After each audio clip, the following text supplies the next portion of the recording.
the subject of pages, there's one more important thing we need to discuss, and that is the site-specific home pages.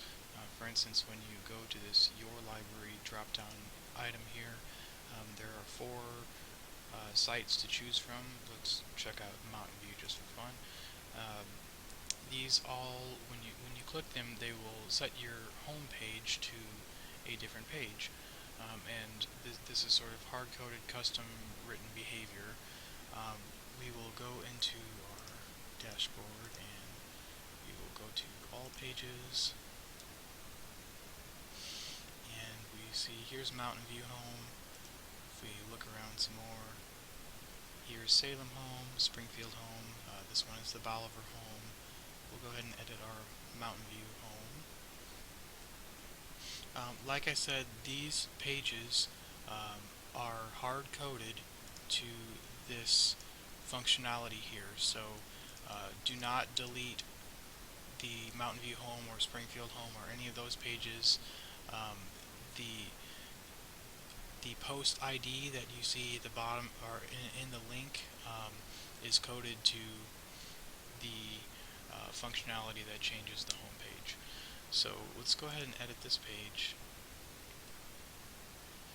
And if you see in our body section, we actually have nothing. That is because the custom home pages use this front page template, and the front page template is basically completely widgets.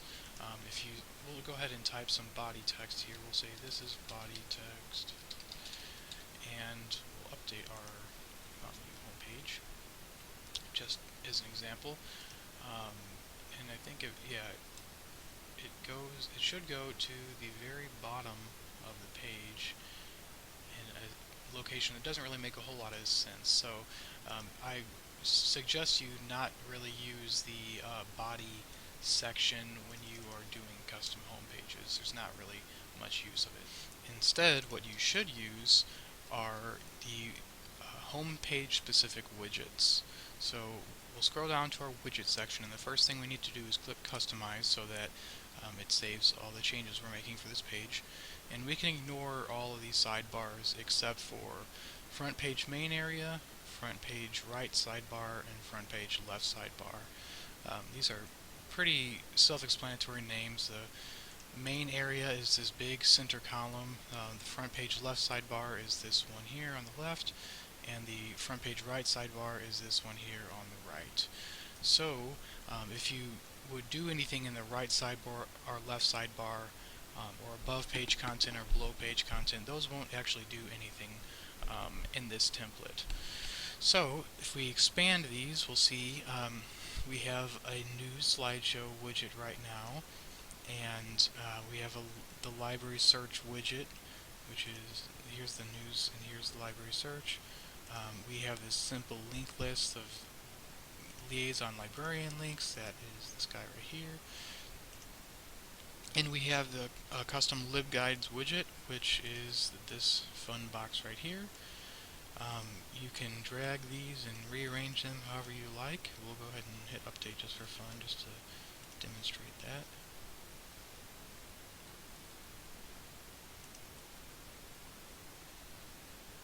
And it's all out of order now. So that's easy enough to do.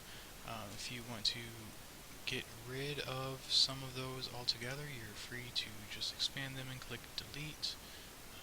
I don't want to delete this. Well, whatever. We'll just delete it for fun. Delete this one too.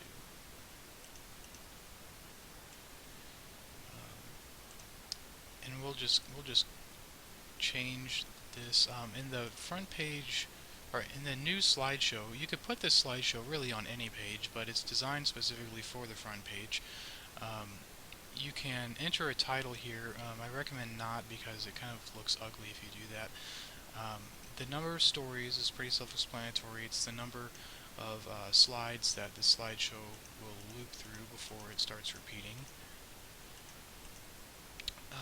Campuses to display controls which campuses or which news stories show up in the feed. When you create a news story, you specify a campus in it, and depending on which one of these you select, those are the news stories that are going to appear. here in your news widget that you're sticking in. And then there is this image width and image height specification, and it's important to make sure that the images that you stick into your news stories actually line up with the image width and image height that you specify. If, for example, if we look here, we have these black bars above and below the news image because these pictures are from the old library website, and they're not exactly the same size as the size I specified in this widget box here. So if it doesn't fit exactly, it'll automatically put these bars. So the libguides widget, you can just enter in labels for an API feed, and the label is what you see here, like all guides, business, and computer science. And this API feed URL, you get that through libguides admin page using the same process that I showed you in the tutorial where we designed our profiles. And you can do, I guess, up to 10 of these, and we'll just ignore that. If you look at the front page right sidebar, this Ask a Question section is just a real simple link list here. We can add something else. We can just say this is stuff. We can make the link go to www.google.com, and it is that simple to add a new link to this list. Let's see, there it is. We don't want that, so let's just delete that.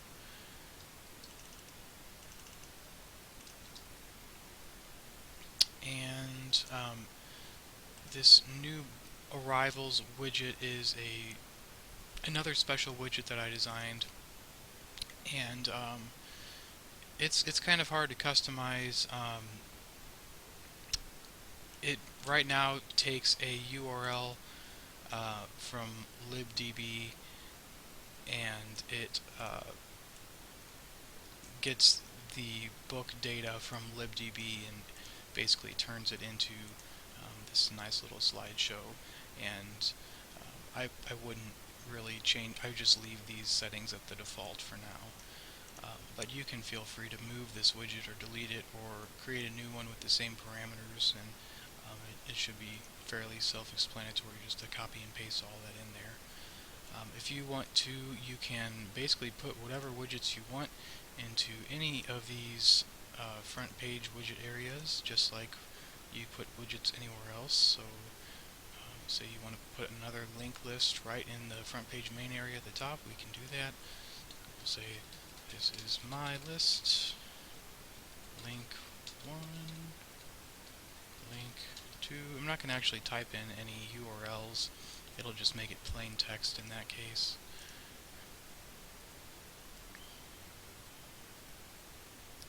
And there we go. When you use the simple link list in the front page main area, it sort of changes the way it's formatted compared to how we see it over here, and that is something that is hard-coded into the WordPress theme that I've designed. It just looks a lot better and takes better advantage of horizontal space when it works this way in the front page center column.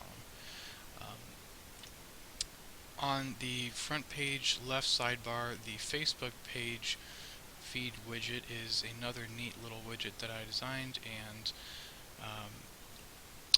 basically you create a Facebook page, and when you create a Facebook page, you get this thing called an app ID from Facebook and an app secret from Facebook, and you just copy and paste those in, and you paste in the URL slug that's at the end of your Facebook page, such as we have facebook.com/SBU Library. We just do SBU Library in this case, and